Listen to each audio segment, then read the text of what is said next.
एवं नहीं सजने, कुछ करांगे तो सजणगे। जिन्होंने बिगाड़ना था वो बिगाड़ के चले गए हैं। ये पाकिस्तान के साथ बहुत जुल्म हुआ है।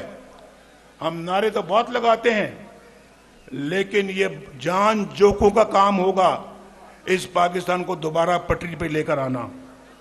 ये कोई आसान काम नहीं है। ये भाई आपको भी हुकूमत के साथ कंधे से कंधा जोड़ना होगा, दोबारा तामीर करनी होगी इस मुल्क की आपको। लेकिन खैबर पख्तूनख्वा वालों, आप भी इस झूठे शख्स के झांसे में आ गए। बोलो,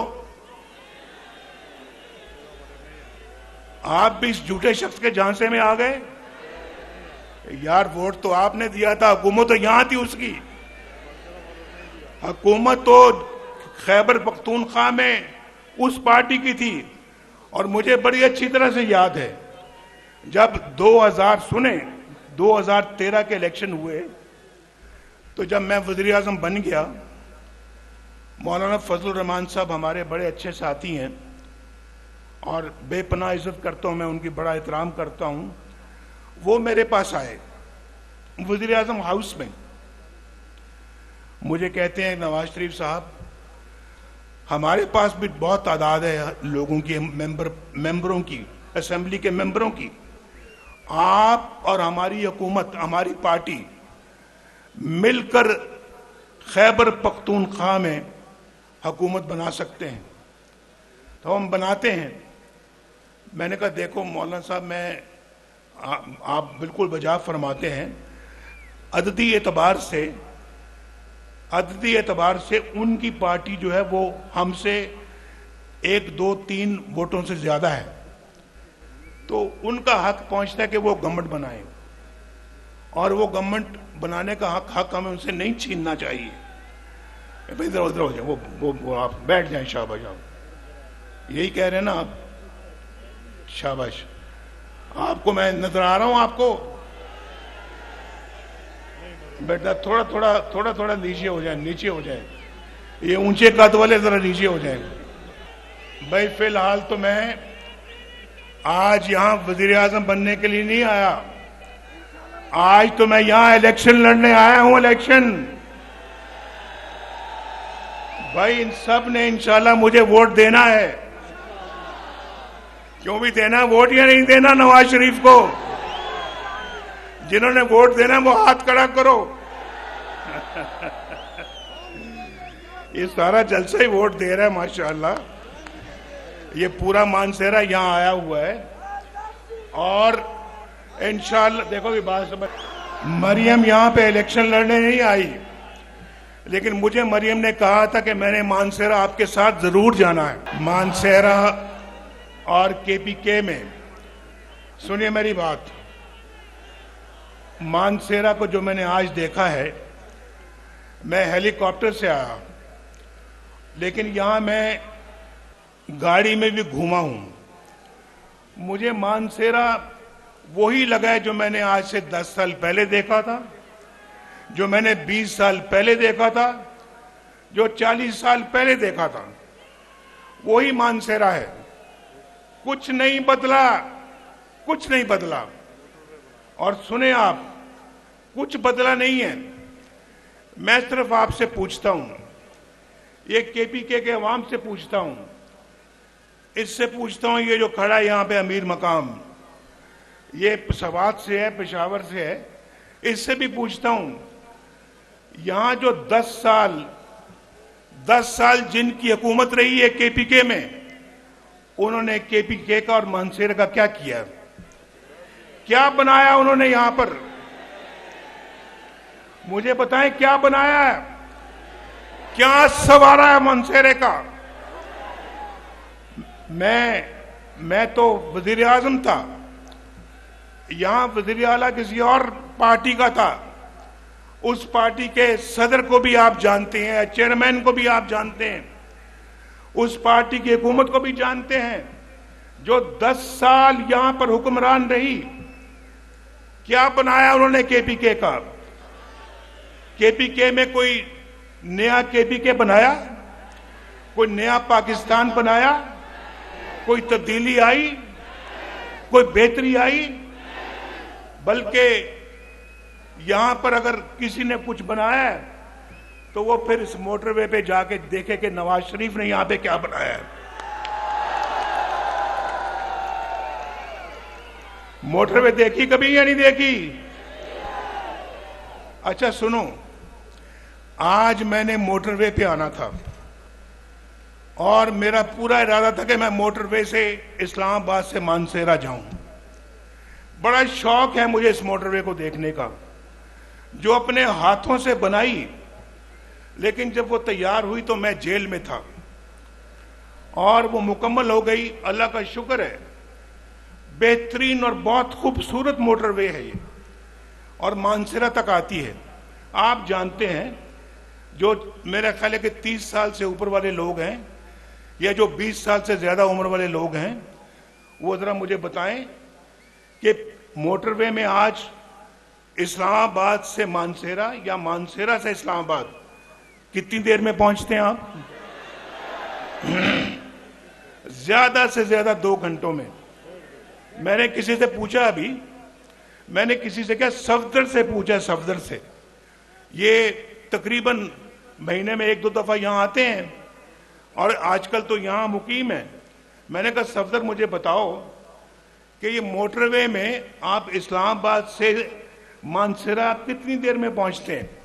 तो सफदर ने कहा कि अगर मैं तेज गाड़ी चलाऊं तो 1 घंटा 20 मिनट, अगर मैं आराम आराम से आऊं तो 1 घंटा 40 मिनट। मैंने 2 घंटे कह दिए। मैंने पूछा इससे पहले जब मोटरवे नहीं था, और आपसे भी पूछता हूं, जब मोटरवे नहीं था तो कितनी देर में पहुंचते थे मानसेरा? नहीं, कुछ नहीं पता, ऐसे हाथ खड़ा करके बताओ। ऐसे देखो देखो देखो, अगर तो 2 घंटों में पहुंचते थे पहले तो फिर 2 करो, ऐसे ऐसे। 3 में, सुने सुने, 3 में तो ऐसे करो, 4 है तो ऐसे करो, 5 है तो ऐसे करो। क्या ये 5 में? कहां 5, कहां 1.5 घंटा? नवाज शरीफ को दुआएं तो दो, दुआएं तो दो भाई। भाई अगर नवाज शरीफ रहता, अल्लाह ताला के फजलो करम से, सुनो, मैं बहुत एक सीधी बात करने लगा हूं। अगर नवाज शरीफ को ये जज ना निकालते, ये 5 जज अपने मुल्क के वज़ीर आज़म नवाज शरीफ को ना निकालते, आज इस शहर में मानसेरा में एक खूबसूरत तरीन एयरपोर्ट होता, खूबसूरत तरीन ये शहर होता, और ऐन मुमकिन है कि खूबसूरत तरीन एक मेट्रो बस होती यहां पे, और इस्लामाबाद से लेकर यहां तक, और यहां से लेकर मुजफ्फराबाद तक, सुनो, एक खूबसूरत ट्रेन होती, ट्रेन, रेलगाड़ी, और होती, और इसी दौर में होती, ये 2022 से पहले पहले मुकम्मल हो चुकी होती। ये मैं आपको अल्लाह के फजल करम से दावे से कह रहा हूं। ये नवाज शरीफ का मंसूबा था, यहां से मुजफ्फराबाद तक मोटरवे, मुजफ्फराबाद से लेके वहां वो जो डैम है हमारा, क्या नाम है, मीरपुर में, जो मीरपुर में मंगला डैम तक मोटरवे होती। और आप अपना, आपके पास चॉइस होती कि जब आप कराची, लाहौर से आ रहे होते यहां पे मानसेरा, तो आप दीना से यहां मुजफ्फराबाद आते, मुजफ्फराबाद से मानसेरा आते। और ये भी रास्ता, ये भी मोटरवे से, अब तो माशाल्लाह यहां से इस्लामाबाद मोटरवे है, मोटरवे आगे इस्लामाबाद से लाहौर और कराची। और देखें, मेरी बात सुने, मैंने कराची तक मोटरवे बनाने का मंसूबा बनाया हुआ था, वो सक्कर में आके रुक गया। सक्कर में पिछली हुकूमत ने सक्कर से आगे उस मोटरवे को नहीं बनाया। कितना बड़ा जुल्म है ये, पाकिस्तान के साथ कितना बड़ा जुल्म है।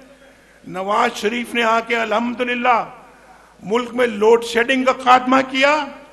ना सिर्फ लोड शेडिंग का खात्मा किया बल्कि बिजली सस्ती फराम की, सस्ती बिजली लोगों को दी, गैस सस्ती दी, लोगों को रोजगार मिला और पाकिस्तान में जगह जगह मेट्रो बस बनाई, ऑरेंज लाइन बनाई लाहौर में।